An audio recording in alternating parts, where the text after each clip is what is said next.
Welcome, welcome, ladies and gentlemen. Today is the 9th of September 2019. Thanks for watching this awesome video because today we are interviewing Kyle Pierce from the Uplexa team, better saying the Uplexa founder. I'm glad you're here. And well, in the last live streams, my community asked me about, hey, Manuele, can you schedule an interview with Kyle, the CEO and developer of Uplexa? And I said, okay, I will contact him. And now we are here. And I have a couple questions for him because it's an interesting project, by the way. Let me say a project that is not so old, but innovative, right? And Kyle will tell us more in the next second. So stay tuned. And after this introduction, we will start the interview.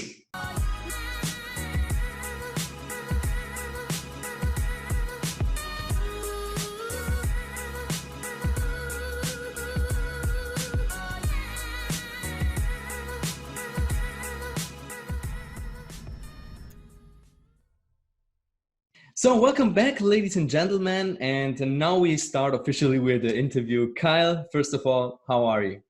Not too bad, man. How are you? Yeah, very nice. I'm doing well. I'm really happy about this this journey that we start now together with the interviews because we want to give our community and our followers a little bit of knowledge what's happening behind Uplexa, right? Because it's really interesting to see what's behind the scenes, what you actually achieved, and what you want to go to, what you want to achieve in the near future, right? And so before we start, the first question is, let's talk about a little bit about yourself. What's your background, and what are your ambitions? Sure. Yeah. So I guess I started programming when I was 12 years old.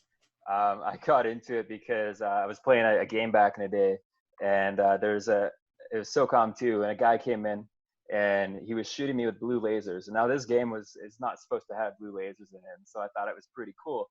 So I kind of asked the guy, and I was like, "Hey, man, like, how do you do that?" He's like, "Oh, I just hacked the game." And I was like, "Well, how?" He's like, "Oh, I just know how to program." I'm like, "Okay, well, can you teach me?" He's like, "Oh, just like look up, C and C++ on Google." And I was like, "All right."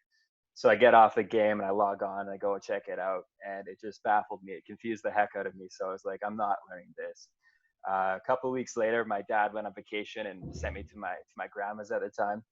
And when I was there, he gave me $100 Canadian and said, "Don't spend this all in one place." So I was at a library and I was looking at some stuff, and I found a book called PHP and SQL for Dummies. And I'm like, well, I'm 12 years old. I'm probably pretty dumb. I'm going to use this book. And it was $70. So you bought it actually? Yeah, I bought the book for $70. Went home, and I didn't even like right at the beginning. It said like, with this book, you should have a computer beside you. I didn't have a computer, so I was just reading through this material.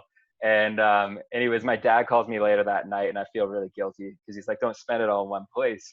And so I told him, I was like, "Dad, I spent the money." And he's like, "What do you mean? What on?" I was like, "A book." And he's like, Yeah, with "What?" 12 years, right? So it's Yeah, he was actually so pretty confused crazy. because he could never force me to read, and so I told him what it was. It's a programming book, and he was like baffled. So that was kind of my introduction to programming at that time, and been doing it ever since. And uh, eventually, I became a network technician at Rackforce Networks in Kelowna, and after a couple of years, there's some drama that went down, and I ended up having to leave. And decided, because I'd always wanted to kind of lead my own project since I was about 15 years old. And at the time, when I left, I had to move into my car, and then eventually I bought like a little truck and put a camper on the back of it so I could live in there.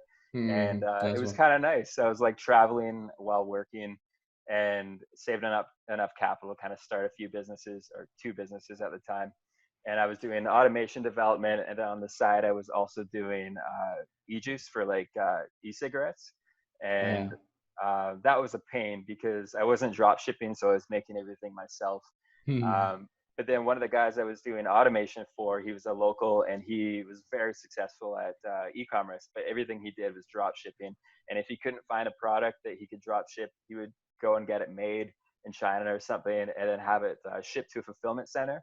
And then from Mm. there, he would market it and pretty much drop ship it. So it was pretty cool. And I got to learn a lot of these things, learn how pay-per-click marketing really works and how the top people in the industry are kind of using it. Um, and then eventually moved in with a colleague. And after about 4 months, I felt like I was too comfortable. The feeling was really boring. So I decided I needed to do something crazy again, like moving out into my car or something, but I wanted to kind of travel. And I've always been a fan of Timothy Ferris. So I just Mm. left to Thailand. It was a cheap place to go, really, really warm, great beaches and whatnot. And I lived there 6 months. And then I went back to, that's actually when I started getting into crypto again. And I really started to enjoy the philosophy. But since when you are in crypto now? So since a few years, or just you jumped last year No, on a yeah, train? so I definitely jumped there. So that was in 2016, but I was actually previously in crypto in about 2014. Um, at the time, I don't think I fully appreciated the technology. I was just having a lot of fun with Dogecoin, and I was getting paid to develop some things for people, making things for other cryptocurrencies, like a poker platform, which never ended up being fully developed because the guy disappeared. Um, and then in 2016, I got back into it because my buddy was like, "Have you looked at the price of Bitcoin?" And I was like, Went up, right? "No." Yeah, and I look at it, I'm like, "Oh wow!" And then I was like, "What about Dogecoin?" And I look at that, and it's way higher than I ever thought. Like I held it in my wallet just for the fun of it. And so at that point, I sold it and was doing some trading for a while and made some pretty good money. And then I'm like, okay, my streak's gonna run out. I'm not a professional trader. I'm a coder. So I should be doing something to kind of support the industry and this, with the skills that I have. So I started working with other people in the industry, actually within the Monero community. Mm. We started developing some things, and a buddy of mine ended up launching CryptoLoop, which is a browser-based miner that a lot of large webmasters will implement into the website as an alternative to advertisements. Yeah. Um, and yeah, eventually, Uplexa kind of was born. Um, yeah. Yeah. So Uplexa was born. I mean, when was it born? Like 6 months ago, 12 months ago. I mean, Um, Uplexa is, yeah, really, really a young project that comes from Monero fork, right? yeah. So uh, I guess the idea started to flow probably around November of 2017. The co-founder and we've been discussing how cool it would be to have like an IoT viable blockchain, um, because it could form probably the most decentralized blockchain available. So over the months, we continued to discuss around a pool in Bangkok and started telling others Mm. of our ideas at crypto meetups. And they always seemed to like the ideas. We always had groups around us. And so we started getting going on the project in, I believe it was April 2018. Then we launched mainnet October 23rd of 2018. Mm. Um, and that went pretty well. Like our first algorithm was not too bad. We were able to kind of bridge the gap between the ratio of GPU to CPU mining to make it more profitable. And Mm. then our second algorithm has really, really made it pretty darn equal when it comes to GPU versus CPU. And I think that's something that you need for IoT based mining. Interesting, interesting. So you founded literally Uplexa on December 2017, right? So it was launched officially, right? No, it wasn't launched until October 23rd, 2018. So okay, right. Let's move to the next question, Kyle. And Uplexa is really focusing on privacy, e-commerce, on Internet of Things. What do you think? There's a huge potential behind these niches, or what are your thoughts about that? Yeah, I mean, it depends, or sorry, it depends on what you define um, potential as. For e-commerce, I mean, it's a $2.2 trillion industry, and that stat is probably an old statistic. It's only getting bigger, and the way that I see it, our Definitely. e-commerce focus, um, it really puts, I mean, that focus is geared towards the exchange of value portion of things. Whereas privacy, I mean, there's definitely money in privacy, but the potential, in my opinion, is to be the first to show people why privacy is important and how simple it can be to protect yourself. Um, IoT is Definitely. constantly growing. I mean, you have cell phones, smart TVs, smart toasters, smart coffee machines, smart thermal mugs, smart cars. You got micro development boards such as the Raspberry Pi 4. Mm. it's crazy. I mean, it's got 4 Cortex 74 or 72 CPU cores and 4 GB of RAM. You got the Orange Pi, the Arduino, and various other microboards. So I think soon enough, everything will have processors in them and an internet connection, possibly even us as human beings. I don't know if that's a good thing or not. But the idea behind our IoT vision is kind of to create the most decentralized privacy-based blockchain. And so far, I think we're doing pretty good with the same like Monero on a Monero based one, or do you wanna create something from scratch?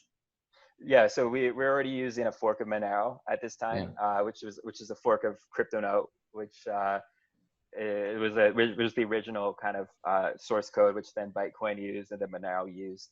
And so we forked from Monero because we do like the Monero project and have 100% respect for them. We are doing things quite a bit differently, and our focuses are in different realms, that's for sure. But yeah, we're a fork of Monero, and so Monero's forking to the new algorithm RandomX. So they're forking away from Kryptonite. We're going to be staying with Kryptonite right now because it's a little bit better.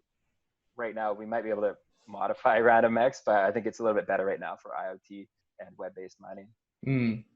Yeah, interesting, because we're speaking now about your focus and focus of Uplexa, because we see on a web page there you wanna focus on be a payment like a payment coin. Let me say this. And which are your real use cases so far?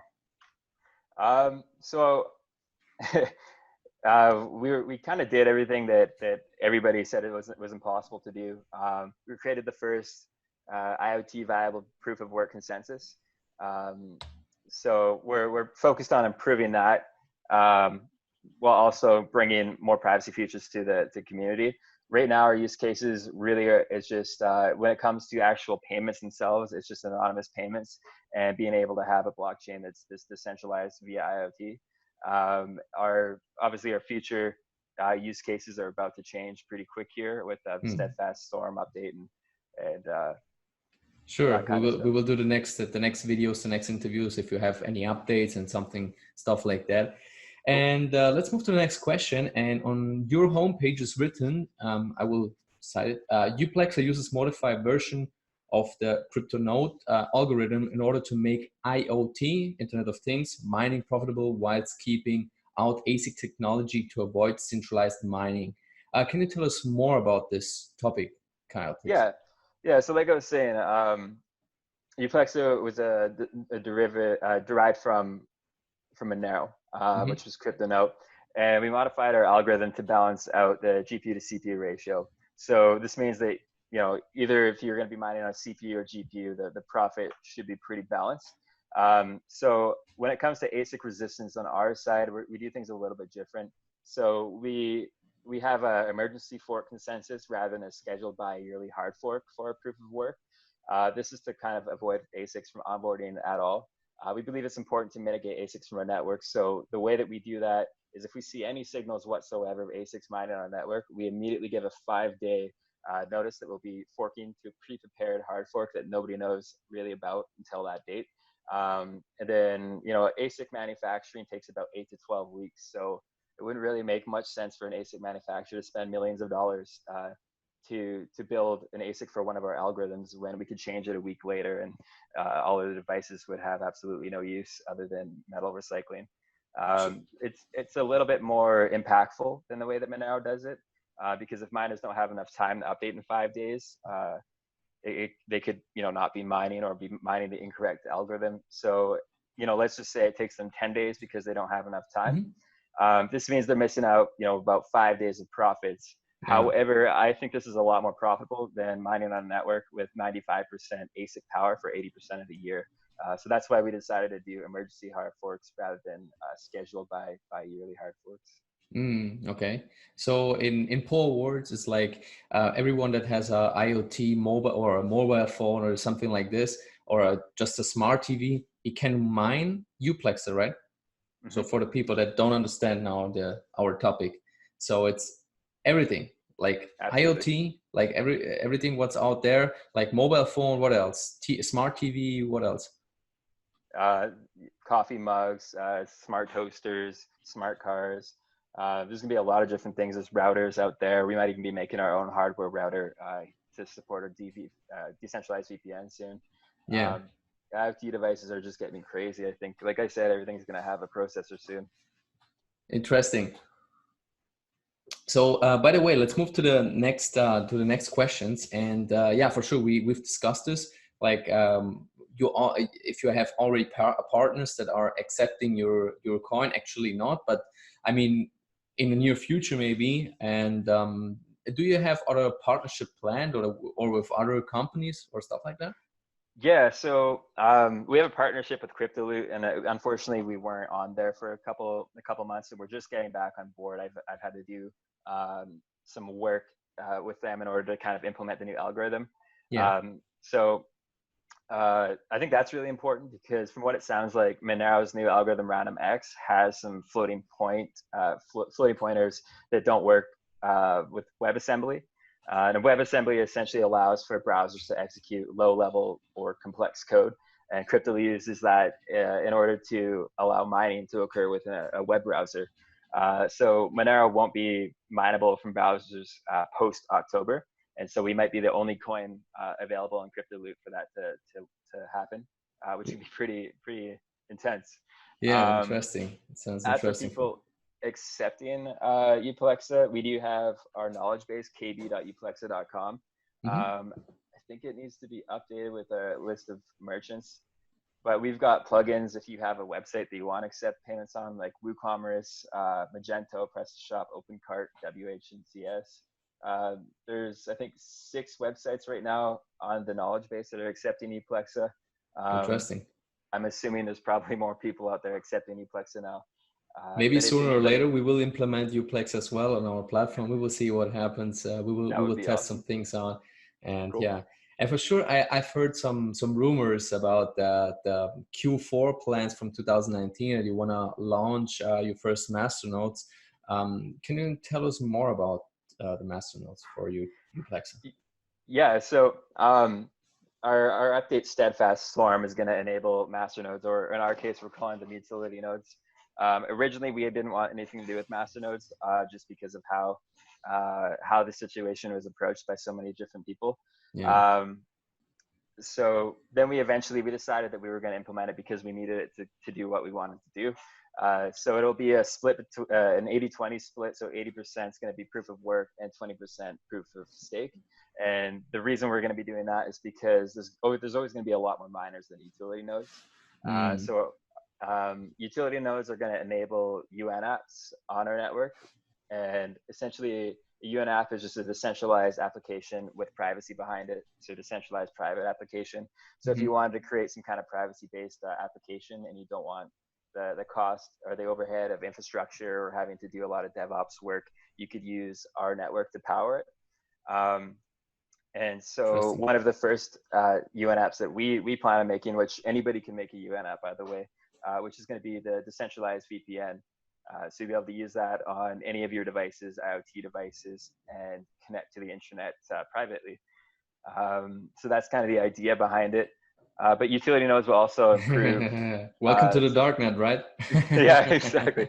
Hopefully we can keep it Sure. clean, though we're gonna have to put some good filters on there. But we don't want to be we want to be censorship resistant at the same time. So they'll definitely help us improve our transaction time too, because the way that we currently work right now is there's when you verify blocks, it's based off of how many blocks deep it is. So if you did a transaction 10 blocks later, it will be confirmed. What we're going to be doing though is we're going to be using our utility nodes to also help confirm transactions by checking if they're on the right chain. And we should be able to decrease that number to maybe about 3 eventually, not right away, but 3 blocks. And currently the block time is 2 minutes each. So we should be able to get to about 6 minutes and then hopefully decrease our overall block time eventually to 15 seconds, making about 45 seconds for a private payment, which is, I think, pretty good. Yeah, pretty fast as well. Yeah, and that being said, because we're going to be using two methods of verification, it'll completely get rid of the chance of a 51% attack as well. Sure, this is really important as well. It happens a lot in the last weeks, in the last months. So you need Absolutely. to be really, really careful about that. Yeah, let's just move to the next questions. And we have two questions left.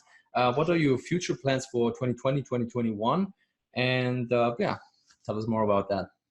Sure. So in 2020, I should start at 2019. On top of the Steadfast Storm update, we're also going to be launching an iOS wallet because we already got our Android wallet and Android miner. We're also going to be launching our iOS miner. Mm-hmm. For 2020, we're going to be doing further developments such as the DVPN, and we're going to be continuously working on the actual onion routing protocol, which is kind of the layer that everything runs on for anonymity. We're also going to be that's when we're going to be trying to improve the transaction time and creating more IoT-based miners. Now, by August 2020, we plan on launching our e-commerce platform in beta. The full release is due for about June 2021, and in between, we'll be constantly adding new features. There's things that our community members come up with sometimes that we're like, we need to add that right away. So gives us some breathing room, and then we might be possibly creating some specialized privacy hardware for users too, if they're it's really nice in for users that like anonymity, like Monero and stuff like that. But if you are doing all this, you implement all these features, it will be a really, really interesting master, really, really interesting coin. So we will see. We will keep our community updated for sure. We will do together some other videos, Kyle, like how to mine and all this stuff. So the people know more about will know more about Uplexa, right? Cool. And yeah, well, the last question to close our interview or to finish our interview today, the Masternode niche suffered a lot in the last weeks and last months and the last year for sure. And how do you think? How do you guys want to contribute to make this niche great again? I mean, yeah, it's definitely a tricky one. I think that and also overall, they've got kind of a bad reputation for the small amount of people who have done really bad things. And I think that's why we decided to change the name for ours from Masternode to Utility Node, because there's a lot of utility behind it. A lot of Masternodes, they power proof of stake consensus and proof of stake based block verification, whereas ours are going to be they're going to be powering the Onion protocol. So any exit nodes are going to be essentially utility nodes. So those will be the ones that you connect to. All your connections will route through them. And so it's going to be not just like verification of blocks, but it's also going to be its actual own anonymity network. And that's, of course, where the UN apps will be built off of as well. If anybody wants to jump in and build some UN apps. Interesting. Yeah, we will for sure. We will do more update videos about that. It will be really, really interesting. I mean, now our community knows more about Uplexa, but for sure you can check out www.uplexa.com, right, Kyle? Yep, and that's right. for sure you can check the stats on Google, on other sites. I don't know. Maybe Kyle, you know more about that. Yeah, you can check us out, uplexa.com. If you have questions, we have a knowledge base, kb.uplexa.com. There's also links on our websites to Telegram and to our Twitter, to our Discord. We're pretty active on our chats. And if you have Blockfolio Signal or Delta, you can follow there, and you'll get notifications pushed to your phone every time we have a big release. Yeah, sure. And on Discord for sure. Yeah, I forgot it. But really, really interesting interview. Thanks, Kyle, for being here. Thanks for taking your time. And if you guys have some questions under this video, you will find a comment section. Type in there your questions, and we will answer all your questions after this interview. I mean, that's pretty much it. Kyle, if you have some more to say about Uplexa, go ahead. No, I think that kind of summed it up. There's obviously a lot of stuff that I would like to explain in depth, but like you said, that would probably require further videos. So it was definitely great. Thanks for your time, Emmanuel. Sure. It was a pleasure for me, Kyle. And hopefully we will talk in the next days again, and we will follow we will move or go ahead with the journey, and we will for sure record more videos. That's it. Thanks for watching this video. Give us a thumbs up for Kyle as well. Subscribe to my channel. activate the bell because we are live, or we will do new videos in the next hours. So stay tuned. We'll see us in the next video. Thanks for being here. Melchionda Network and Kyle Peace. Thank you. Bye bye.